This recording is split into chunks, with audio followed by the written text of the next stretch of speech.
Hey, Honey Wash Day. This is Toksa Hour. I am Maggie Ross, and I am live from Porcupine, South Dakota, along the Porcupine Creek where the porcupines roam. Happy Sunday.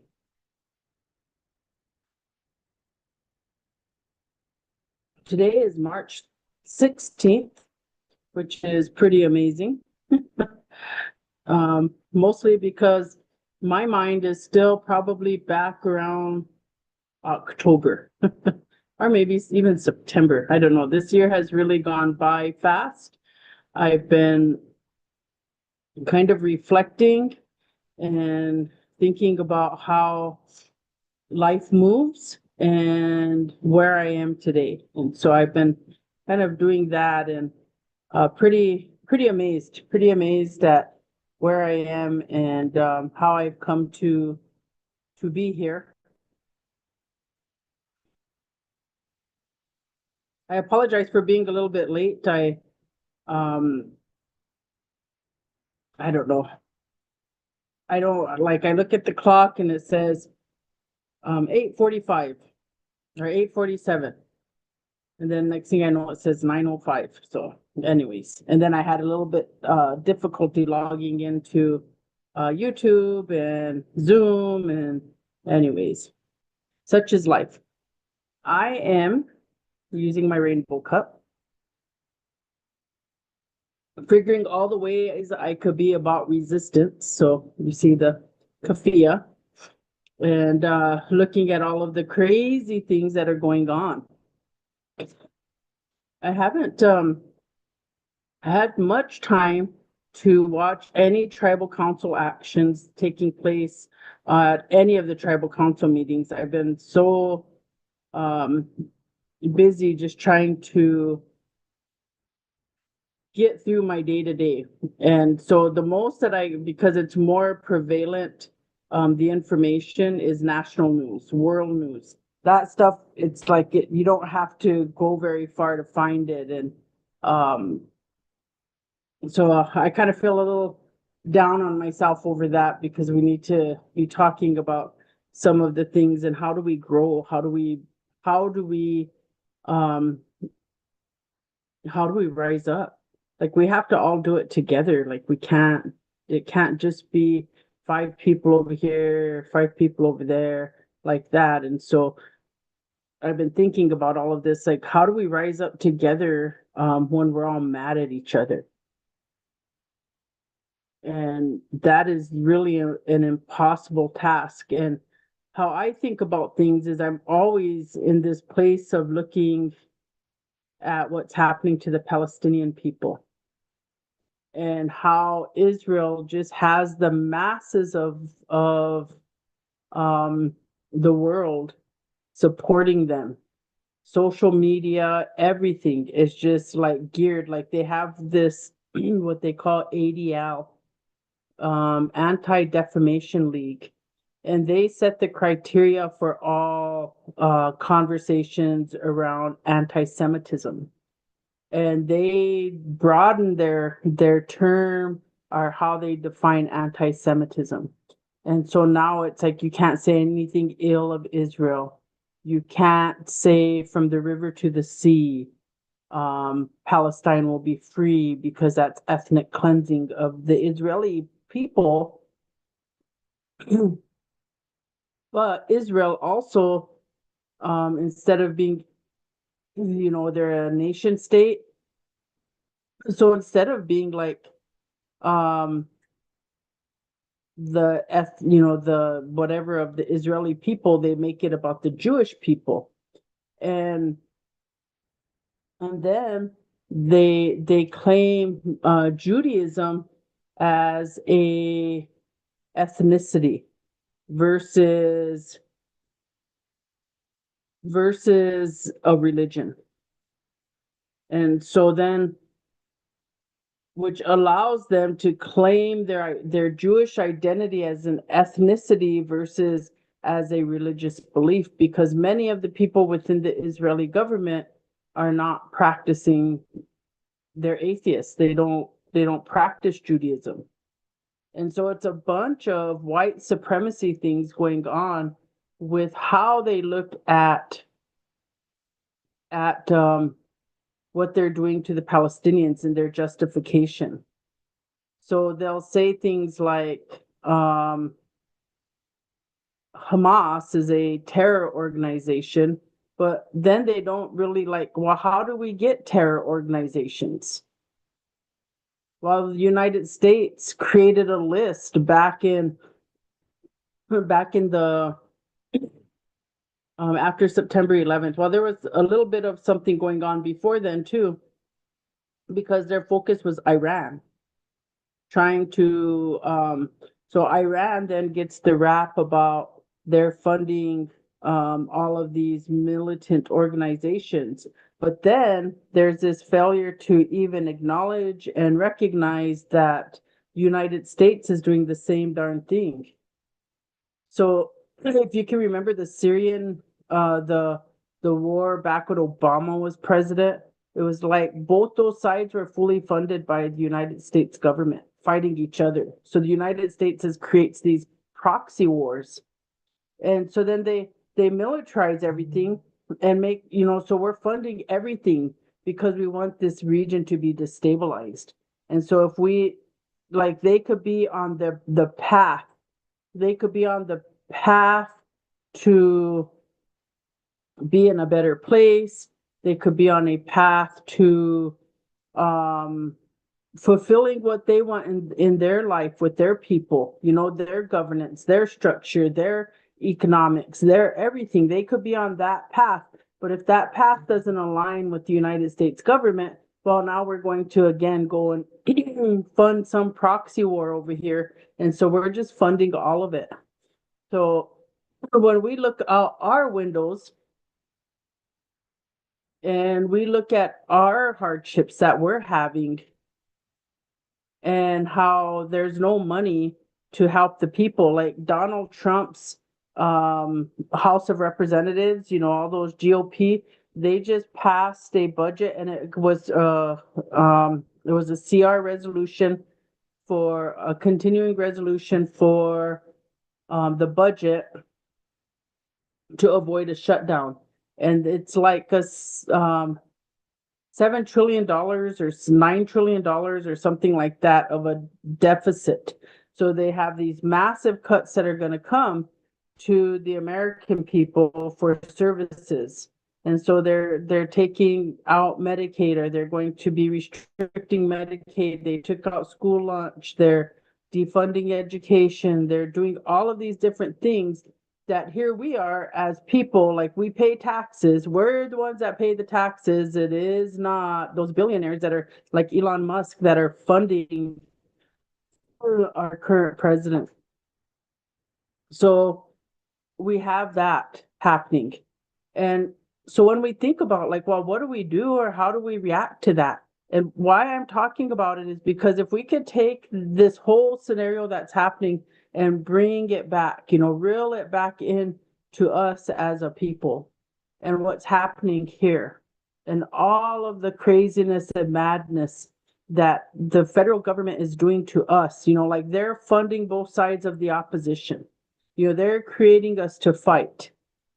So whether it's because our tribe does not have any law about campaign finance. So anybody can give to our elected officials. And so you see like what ends up happening on council floor, what ends up happening in policy decision making. You have lobbyists in Washington, D.C., not only, supposedly they're lobbying for us or for our government. But then when you go and you look at how are they lobbying? What are the parameters that they put forward? And then if we look at where's our legal representation? So the tribe has all these attorneys. All our tribes do this. They pay for all these attorneys. And what do? How do those attorneys make better policy for the tribe? How do they help make better law for the tribe? And I've been kind of really thinking about this banishment. Like all of our tribes are banishing everybody from the reservations that are connected to meth, that are connected to drugs, that are connected to different things, criminal life, and they're banishing them.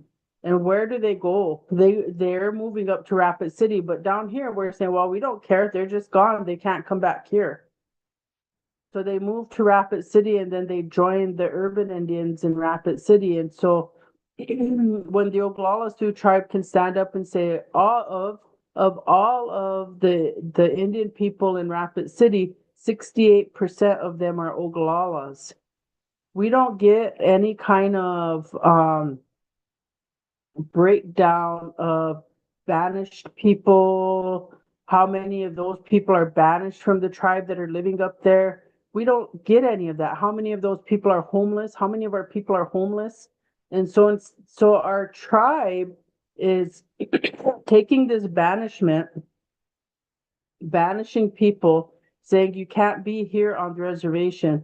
But then the money that's supposed to be allocated here for the people then is sent up to Rapid City to help the people we just banished. And I'm not saying everybody in Rapid City are banished people because they are not. But I'm just saying that this is kind of the standard that's happening. So we subhumanize people. We make them be so beneath us, and then we send the money and we go to Rapid City, and then we're going to dictate to how and then the services aren't even that great. People want to they defend Oyate Health Center, that's whatever, but the services aren't that great. Like you look at what's happening, you have the top tier of people making 200 almost $300,000 a year, and then you have these people down here who are making whatever they're making, their salaries are, and then you get the actual service. So how much dental services happening in Rapid City at Oyate Health Center? How much eye vision services are happening there? Because all your money is getting caught up into these tiers of salaries that when it comes down to the actual service, then how much money is available for vision? How much money is available for just a general checkup? How much money is available? And so there isn't a lot of money left over when you get down to that. And so then whenever the tribes or the people say something, Oyate House says, well, we've been underfunded for Dona years. Everybody from the start of beginnings of IHS, we've never been fully funded, and they go back and resort to this argument, but they never look at what they're actually doing. And there is no external evaluation occurring. IHS might do one, but I haven't heard anything from them because they just limit all their services. So your emergency in Rapid City, they don't have emergency care. They have urgent care, and emergency care, you have to go to Monument Health for emergency care. And then you have to pray that they pay it, because then they don't pay those bills. And so we're just in this whole thing of how it's funded and how we're coming at each other over these things. So who's putting the money in the background?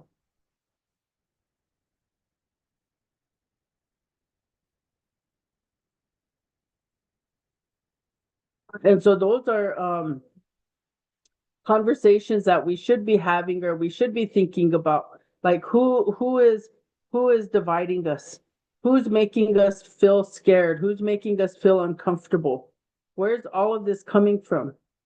So who is funding drugs on this reservation?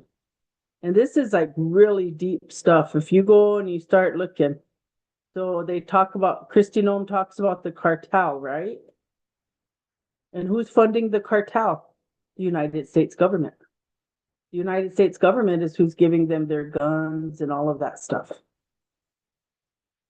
They didn't get to any place. So, oh, we're gonna make this big issue about immigration and ban people or build a wall. We're gonna do all of these different things and make it, put this fear mongering tactic. Oh, it's the Mexicans.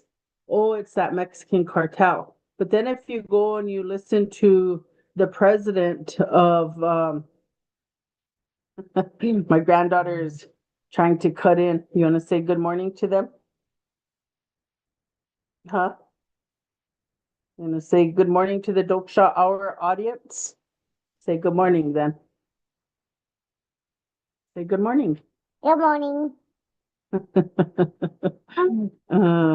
Anyway, so this is where, like, if we don't get to a place of critical thinking about all of the dynamics of things happening to us, we're just going to constantly be fighting each other. Okay, you can go now. Thank you. We're going to constantly be fighting each other and never get anywhere. Like we'll never get, because the goal, like if you think about what's happening in the Middle East, the goal there is the destabilization, and there's all kinds of evidence to that. The destabilization of the Middle East, because we want the resources. And shouldn't say we, but the United States wants the resources. And so they just do this whole like colonization thing, but they're doing it and it's probably the same way like England, when England sent people over here. It wasn't the royalty that came over here, the queen, the king didn't come over here and build. They sent their chartered people, their chartered organizations to go over there and to come here and then to start to establish relationships. And so that's the same thing that happens in the Middle East. Is we have chartered organizations, these businesses, these billionaires, and these billionaires are actually probably the true colonists, because they are colonizing the world. We just don't realize it. So they control all the governments, these billionaires. Elon Musk has a lot of power and influence in the world because he can afford to pay for things to happen. And we all revolve around money, I guess. So that's how we work. You give me some money and I'll do it. And without thinking about any kind of the consequences. So as we're thinking about how Trump then is doing all of what he's doing. So this is something that I've really been watching, like the courts. So the courts have kind of putting the skits to him. So the federal courts are ruling against him in quite a few of his executive orders. And so now Elon Musk is targeting judges and calling for the recall of judges and all of that for standing against what they want to do. And so is that going to happen? I don't know. There's a Republican, I think he's out of, it's either Tennessee or Kentucky. What is his name? Is it Matthews or I don't know how he says his math. If it's like, anyways, he's a Republican, and at one time, because Trump really needed those Republicans who were pro-Palestinian, that wanted this war to stop, that want the AIPAC to be dealt with. Well, Trump needed those voters, so he was offering him a cabinet position, offering him different positions, and then it didn't turn out. But this guy is like the vote, he's voting against Trump or against Israel. And so this continuing resolution that was passed, they really went after him and threatened to primary him and all of this other stuff. So he ends up voting for the continuing resolution. And so, like, I really believe that we, as a people, we really have to understand how these systems work. Because if we do not learn these systems, we are at their mercy. And that's even for our tribal systems. Our tribal governments do not belong to the people. Our tribal governments belong to the federal government. And granted, our ancestors, when they brought these IRA templated governments, did the best that they could when they start looking at them and saying, okay, so we're going to try to do our best to fit ourselves, our beliefs and things within these frameworks. But then the framework becomes corrupted, or once it becomes enacted, our Constitution becomes corrupted. It becomes corrupted because all the Washichus in the world, all these attorneys, teach us how to manipulate the Constitution. And so even to manipulate our own belief systems. And so one of the trying situations was the impeachment of Haroldine Salway. In when all of that stuff was happening, there was a resolution that was in place. There was a resolution that was in place. We'll see. So there was there's a resolution in place, but instead what they said is that's a resolution. It's not an ordinance. And so like all of these things, and our people are not really knowing how these constitutional governments work. So they create rules not knowing that they didn't create it under a law, that they didn't create it under an amendment. They didn't. So we have people that fight for our constitutions to stay exactly how they are, because there is no accountability measures within that. But as Lakota people, we have like this value system where we talk about being a good relative, where we talk about how we work together as a people, how we help each other, being good neighbors, good relatives, being good helpers, being on the team, kind of mentality. But what our constitutional government does is forces us to be individual. And this is where we're at today. And when I think about being in this position, I don't know where we're supposed to go. So have we come into a place where we are so assimilated that we're just going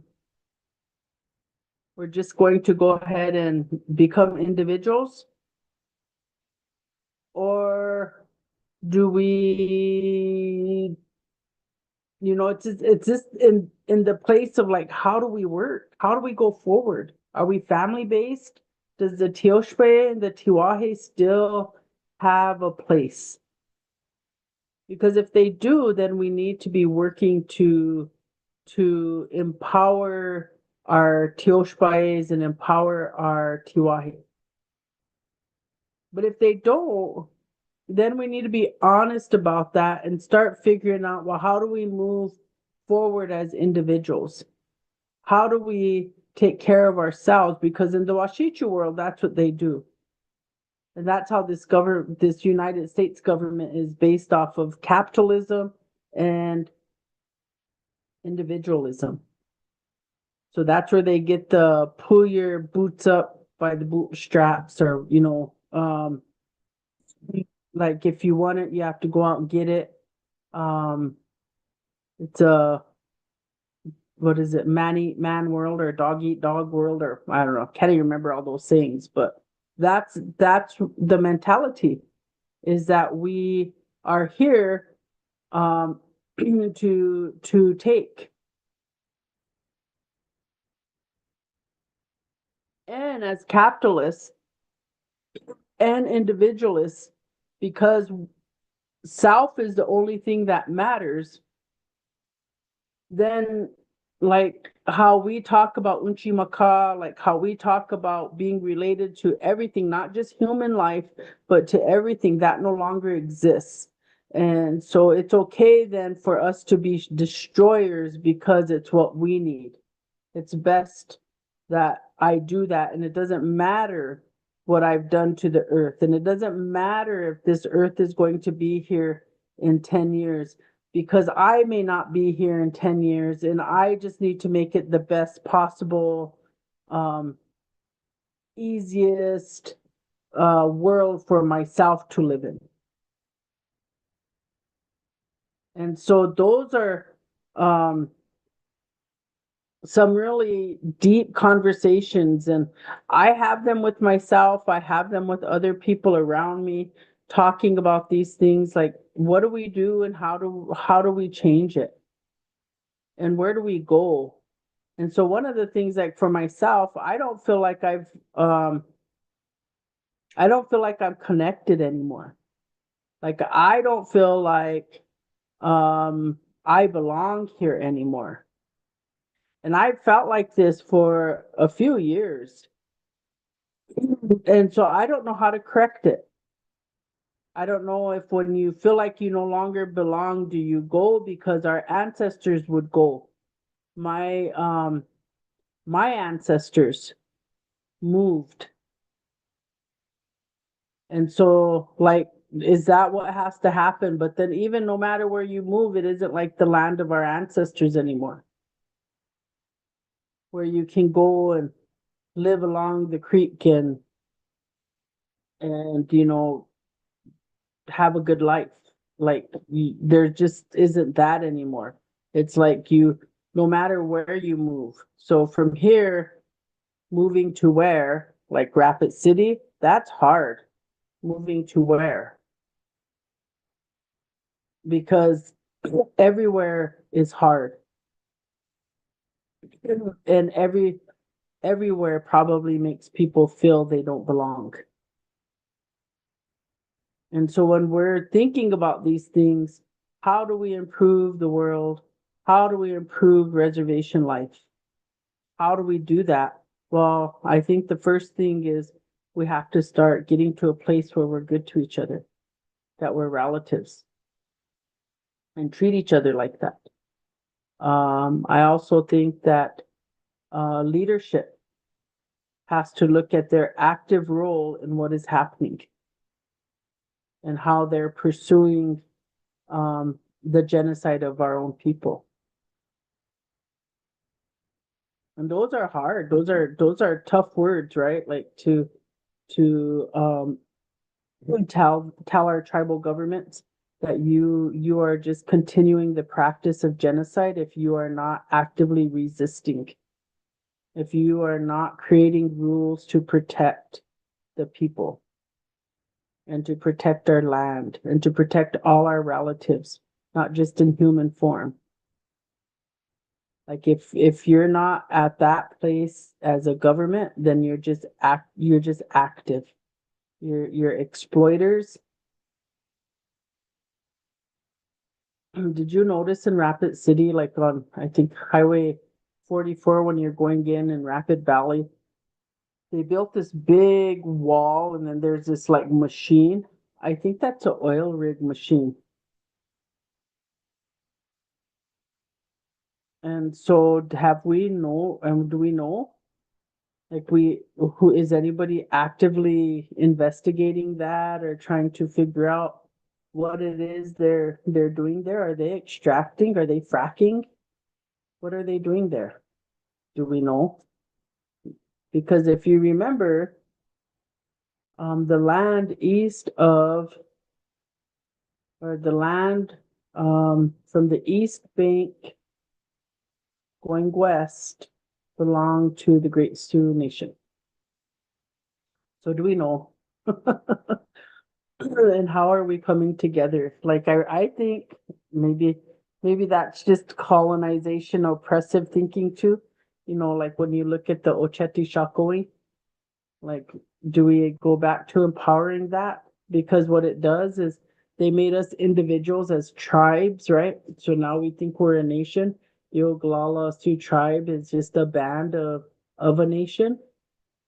We're part of it, but we're not all of it. And so do we fear that if we go back to some greater representation, to a confederacy of our tribes, that our individual tribal voice gets lost? Do we get worried about that? Or like, why are we not actively engaging?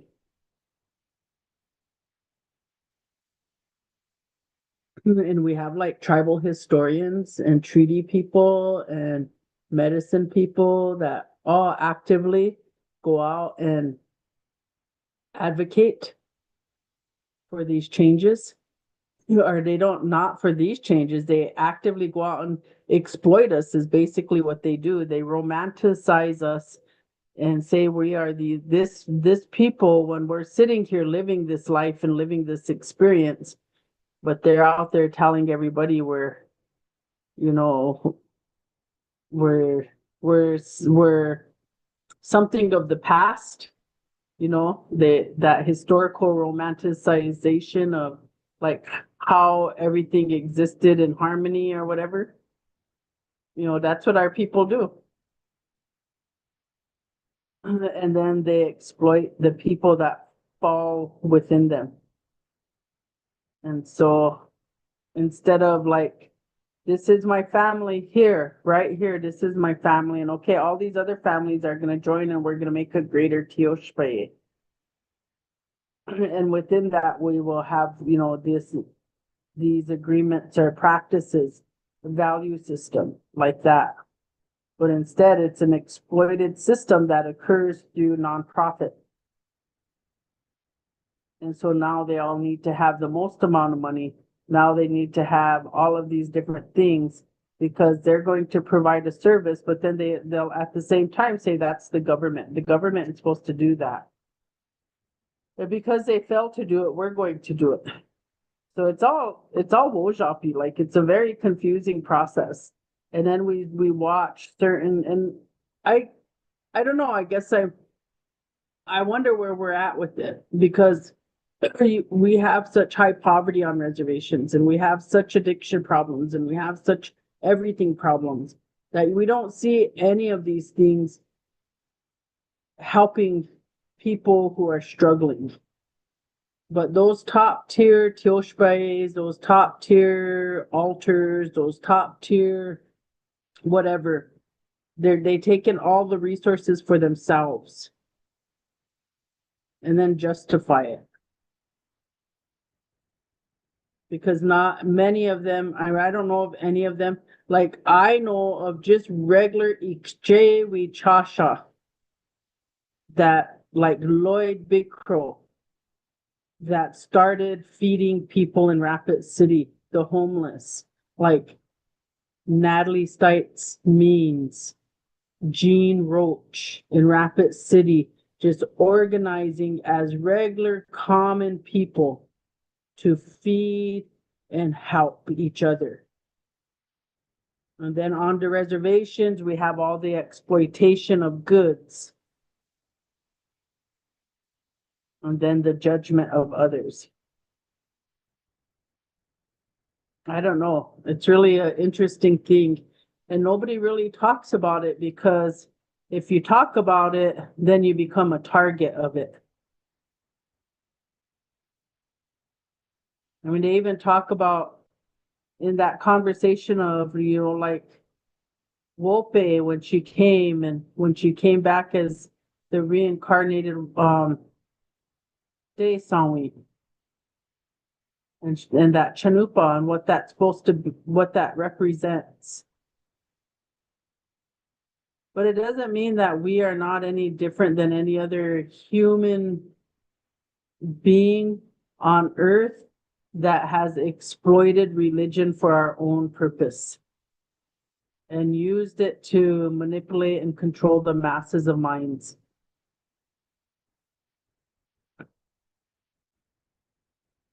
So that's just kind of odd thing.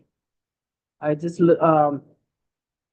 listening to some stuff about Islam and Muslims and that belief system and because all of that comes from the Middle East. Christianity, Judaism, all of that comes from the Middle East. And then how you're supposed to be about peace or love or healing, and how like the Catholic Church took Christianity and used it as a control mechanism. Judaism did the same, and so did Islam. So that's why you have all of this conflict always going on there. And then we're caught up in it over here because supposedly the United States of America is a Christian nation, which it is not. And so we're over somehow because Islam is the fastest rising religion in the world. So we're caught up in a religion war.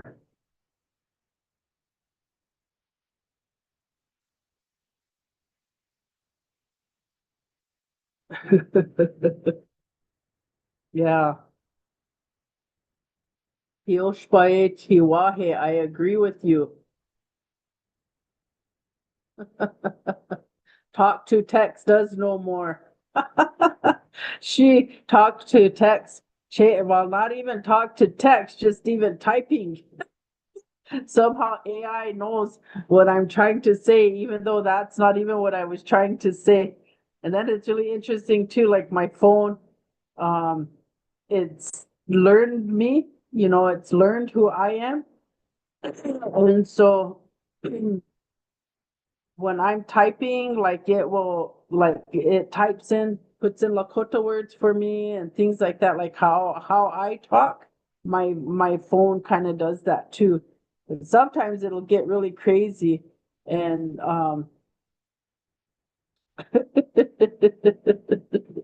it gets really crazy anyways. Um oh anyway, so I really wanted to just kind of spend some time talking about how all of like what's happening in the Middle East, how that is actually actively happening now to us, even though we don't recognize it that way, and people will tell us differently, and people will even say,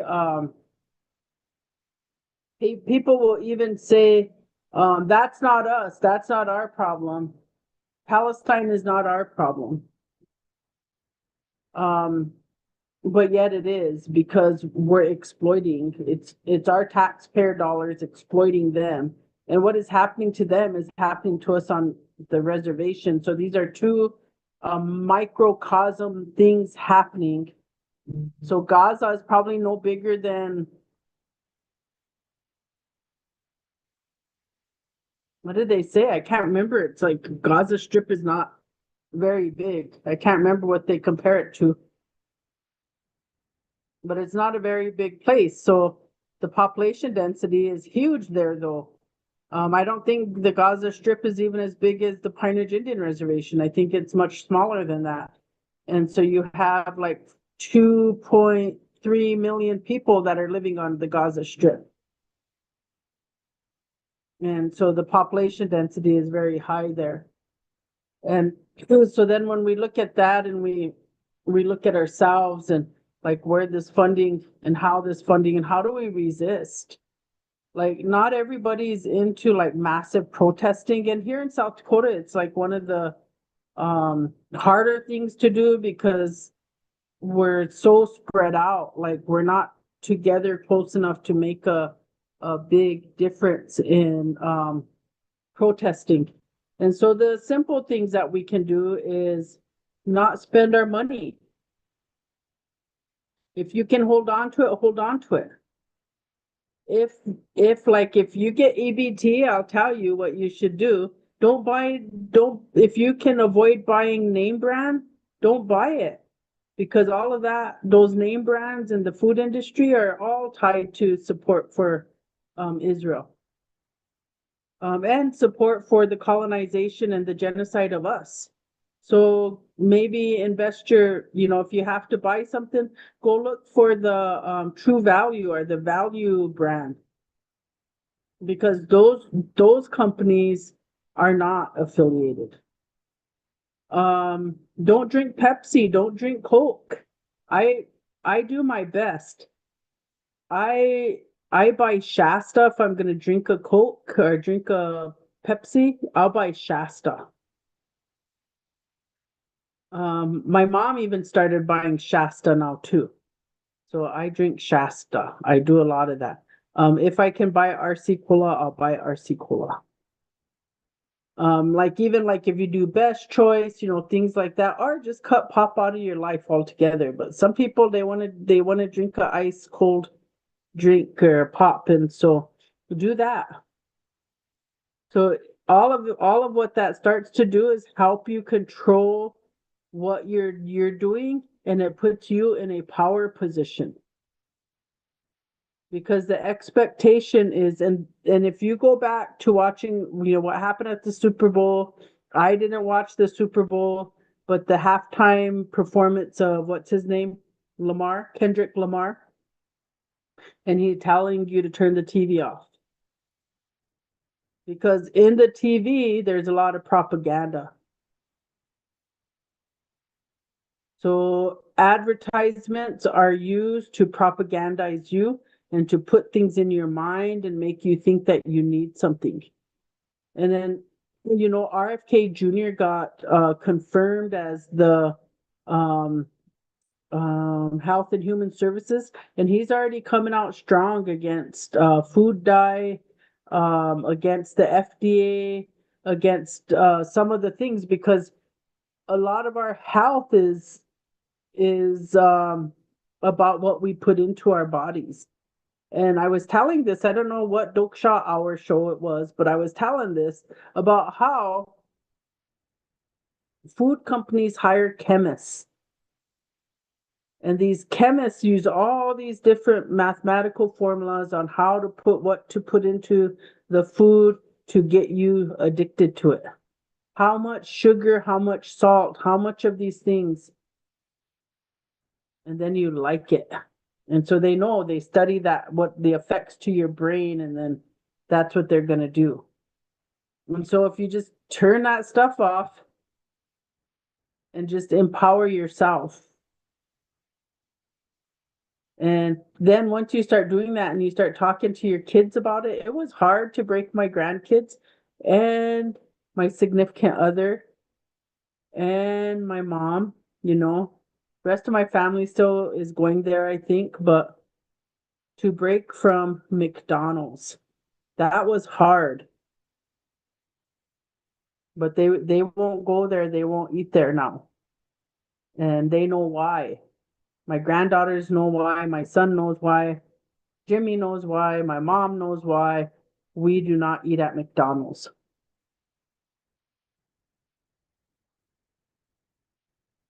And so when we think about all of what they're doing to us and triggering us and making us weak by playing mind games with us. And so if we empower ourselves and you just turn it off, like I'm real selective. I'm not on Meta anymore. I'm not on Facebook. That was a little hard, mostly because I would still check in on family. And then Toksa Hour was on Facebook, but then so now I have no access to family. So if there's anybody, they have to call me or text me. And I try to put that out there to everybody, like this is my phone number. So if you need to talk to me, then this is how you're gonna have to communicate with me. I'm still on TikTok, and mostly because TikTok is very educational for me. I learned something there. And then YouTube. I'm here on YouTube, and I'm trying out another app, but I'm failing at it, Blue Sky. And I like the Little Red Book app, but I just don't have the time now, because I'm making cognitive and cognizant decisions about my time. what I'm willing to invest in. And so I'm investing in myself, in my mind, so that I can grow it and become aware. I am looking at my resources and where I'm going to put them and then holding on to them. One of the things that's been happening is bricks. And bricks is something like probably none of us are really talking about because we live in our own daily chaos and hardships and difficulties. But bricks is a counter to the American dollar, what they call the petrodollar. So bricks is the counter to the petrodollar. And all of the Mideastern countries were at one time invested in the petrodollar. They're not, or they moved the majority of their investments into BRICS. And BRICS is Brazil. I gotta remember BRICS. I'll type it in here what it stands for.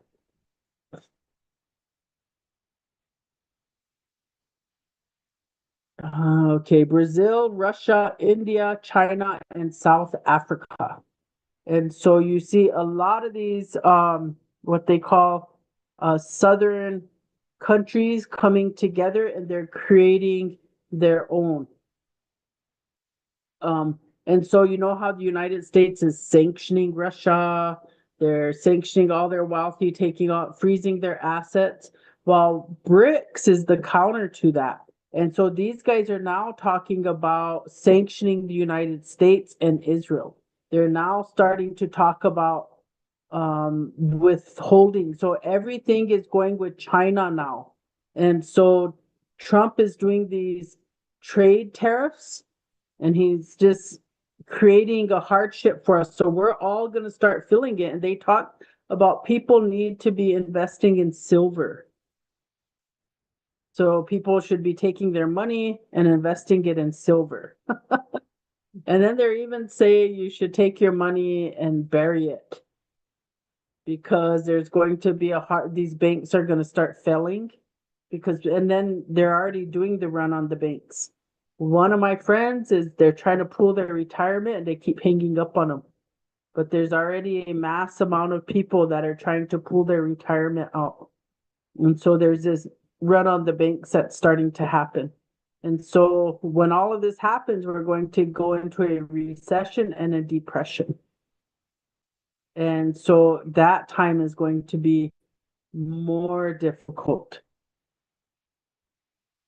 And so the hardships we're feeling now, it's going to be, I don't know, I think people in poverty, you're already feeling it, but the people who are not in poverty, who are used to luxury, who are used to going to Starbucks, they're going to feel it because they're not going to have the money and they have the most to lose because they have their mortgages, taxes, all of these things, their whether it's vehicle payments, all of those things, they'll lose those.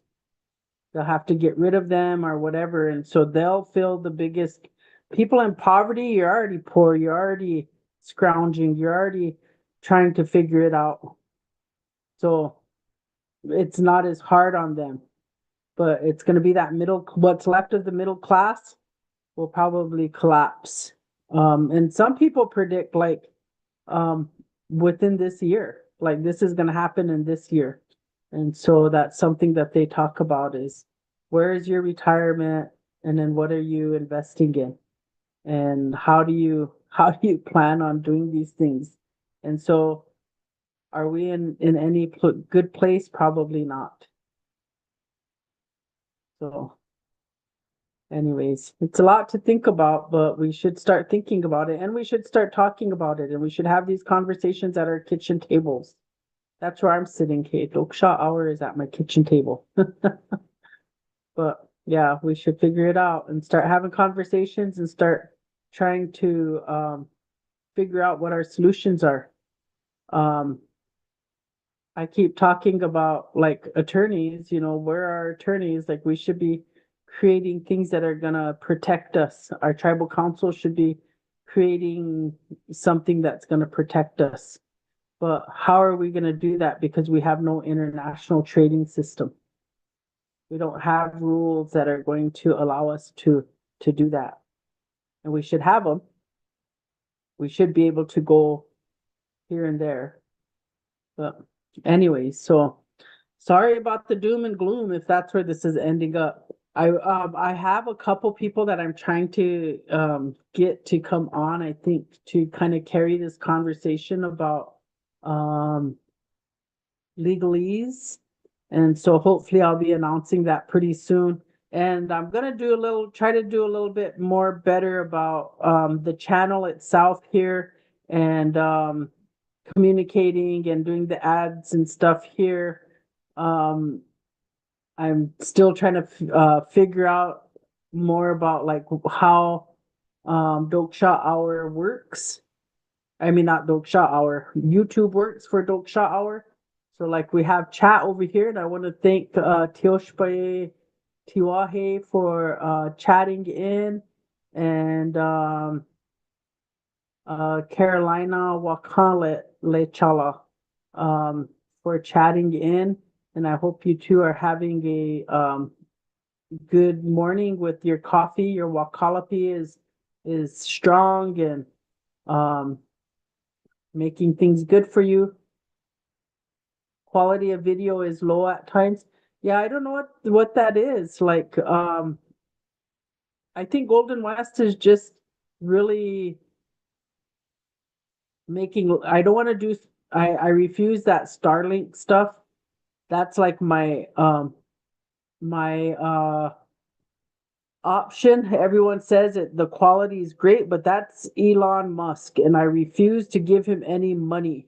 So I try to stick with Golden West because they're a local company. They hire local people.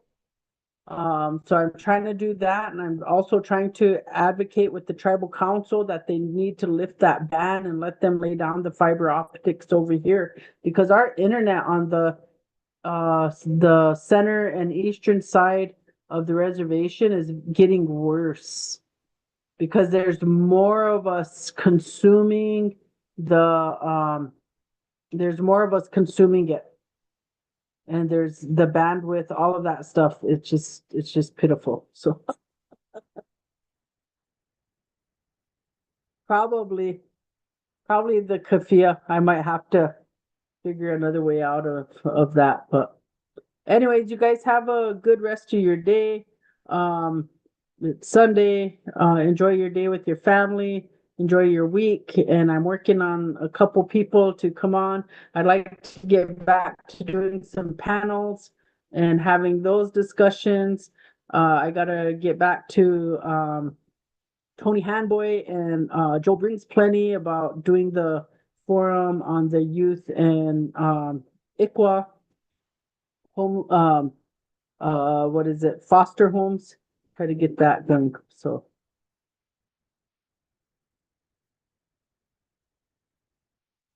yeah, Tioshpa Tiwahe, they don't, it doesn't matter. That's what I'm saying. Like our constitutional government is them. And so they're just oppressing and colonizing us too. So anyways, all right. Well, I'm trying to log off, but